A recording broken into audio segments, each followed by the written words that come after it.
انہوں نے جو کاؤنٹی کونسل ہے لینس دی ریلسن ہے، اس میں انہوں نے جو ہے وہ 2 لوگوں کو آؤٹ آف ٹرن جو ہے وہ دی تھی ملازمت، اور جس کے بعد یہاں کا جو محتسب ہے پارلیمانی محتسب، انہوں نے ان پہ تنقید کی، انہوں نے کہا جی انہوں نے خلاف قانون کام کیا ہے۔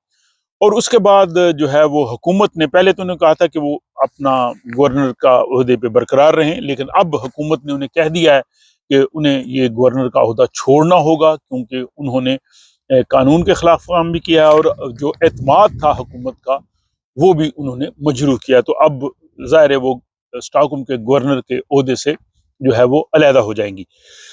اس کے بعد خبر ہے اسٹاک ہوم کا جو شمالی شہر ہے خلیفتیو، وہاں پہ آپ کو پتہ ہے کہ نارتھ فولٹ نے بہت سے لوگوں کو جو ہے وہ جابز ان کے ختم کیے، ان میں سے 1600 لوگ تھے جو ورک پرمٹ تھے، 1000 لوگ وہیں کے رہنے والے تھے۔ اس حوالے سے وہاں کی کمیون بھی پوری کوشش کر رہی ہے، حکومت بھی کوشش کر رہی ہے، وزیر روزگار بھی وہاں پہ گئے ہیں، مائیگریشن بورڈ بھی اس میں انوالو ہے، لیکن جو وزیر ہیں روزگار کے، ان نے واضح کیا ہے کہ فوری طور پہ ان کے جو ورک پرمٹ کا قانون ہے اس میں ہم تبدیلی نہیں کر سکتے، ان کے پاس وہی جو قانون کے مطابق 3 مہینے اس میں ہی وہ جاب ڈھونڈیں، کیونکہ قانون کو تبدیل کرنا اتنا آسان نہیں ہے۔ لیکن اس میں حکومت اور جو وہاں کی جو یونین ہے آئی ایف میٹل، وہ پوری کوشش کر رہی ہے کہ ان لوگوں کو کسی نہ کسی طرح سے کمپنسیٹ کیا جا سکے۔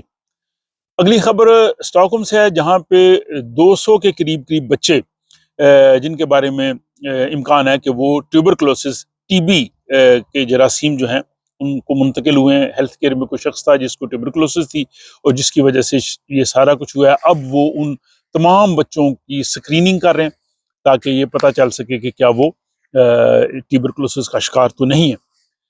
اگلی خبر سویڈن کے جو سکولوں کے حوالے سے ہے، یہ ایک کہہ لیں تشویشناک خبر ہے۔ جو سکول ورکت ادارہ جو سکولوں کو کنٹرول کرتا ہے، ان کا انتظام کرتا ہے، انہوں نے جو تازہ ترین اعداد و شمار بتائے، انہوں نے کہا جی کہ جو یہاں سکول ہے یعنی 9 تک، جس کو آپ انڈیا پاکستان میں جس کو میٹرک کہتے ہیں، اس میں بہت سے بچے جو ہیں وہ میٹرک پاس نہیں کر سکتے، پھر وہ کالج میں ان کو داخلہ نہیں مل سکتا، اور کالج داخلہ نہ لینے کی وجہ سے وہ جمنازیم کی تعلیم حاصل نہیں کر سکتے، پھر ظاہر وہ معاشرے میں اچھا جاب وغیرہ بھی نہیں لے سکتے۔ اس پہ انہوں نے تشویش کی ہے۔ انہوں نے کہا جی 1,22,000 اسٹوڈنٹ میں سے 20,000 اسٹوڈنٹس، یعنی وہ تقریباً 17% بنتا ہے، وہ انہوں نے اسکول کا جو امتحان ہے وہ پاس نہیں کیا، یعنی صرف 83.7% پاس ہوئے۔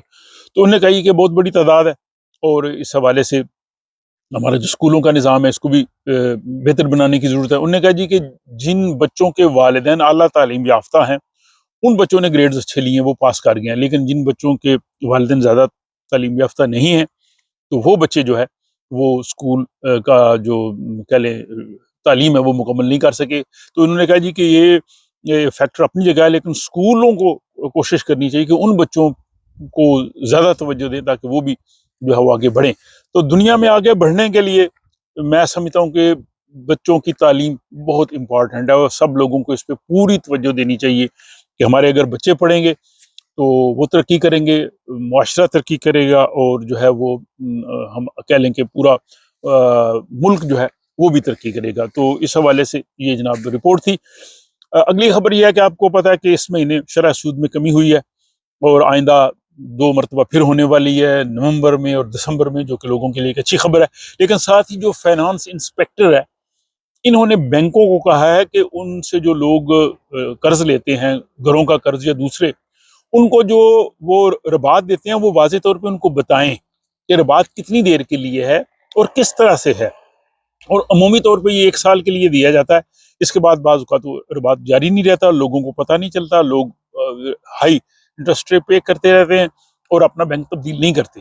اس حوالے سے قانون بھی کہتے ہیں جی 1 سال تک بن جائے گا، لیکن بینکوں کو انہوں نے کہا ہے کہ اپنے جو صارفین ہیں انہوں نے جو ان سے قرض لیا ہوا ہے اس کی ان کو پوری تفصیل سے بتائیں اور واضح کریں اس چیز پہ۔ جناب اسٹاک ہوم کا جو علاقہ میسٹا ہے اس میں ہفتے کو 2 بجے ایک فائرنگ کا واقعہ پیش آیا کہ اپارٹمنٹ کے دروازے پہ، اور ایکچولی یہ کسی کو مارنے کی کوشش تھی، اور اس کے بعد پولیس تفتیش کر رہی ہے۔ ابھی اس حوالے سے کوئی پتہ نہیں چل سکا کہ کون مشتبہ شخص تھا جس نے یہ فائرنگ کی۔ اور جناب آج 29 ستمبر ہے. آج سے پورے 30 سال پہلے 1994 میں ایک بوٹ تھی اسٹونیا، وہ ڈوب گئی تھی. اس میں سے 852 لوگ جو ہے وہ ہلاک ہوئے تھے. ان میں سے 501 سویڈش لوگ تھے اور صرف 137 لوگ زندہ بچے تھے. یہ بہت بڑا سانحہ ہوا تھا اور اس حوالے سے کل اس کی تعزیتی تقریب بھی ہوئی. سویڈن کے بادشاہ سلامت جو ہے انہوں نے بھی شرکت کی. اس کے بعد وزیر اعظم اور ملکہ اور بادشاہ کی جانب سے اس جو یادگار ہے اسٹونیا کے حوالے سے یہاں اسٹاک ہوم میں، اس پہ جو ہے وہ پھول وغیرہ بھی چڑھائے گئے. تو یہ ایک بہت بڑا واقعہ ہوا تھا 30 سال قبل.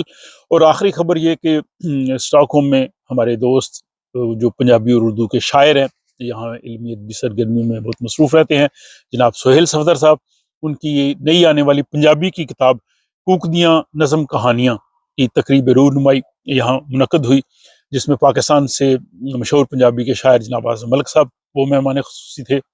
پاکستان ایمبیسی کی ڈپٹی ہیڈ آف مشن سیدہ وردہ وہ تشریف لائیں. اس میں سید آصف شاہکار صاحب تھے اور لوگ تھے جنہوں نے اس تقریب رونمائی میں شرکت کی اور جناب سہیل صفدر کی اس کوشش کو سراہا. تو ہم بھی جناب سہیل صفدر صاحب کو ان کی یہ جو نئی کتاب پنجابی کی کوکدیاں نظم کہانیاں پہ مبارکباد پیش کرتے ہیں اور امید ہے کہ یہ کتاب جو ہے وہ مقبولیت عام حاصل کرے گی. تو جناب یہ تھی سویڈن کی ڈائری. اس حوالے سے آپ اپنی رائے سے ضرور آگاہ کیجیے. اور جیسا کہ میں نے آغاز میں کہا کہ آج شام کو ایک بہت اہم ولاگ آ رہا ہے، اس کو دیکھنا نہ بھولیے گا. اپنا خیال رکھیے گا اور مجھے اجازت دیجیے.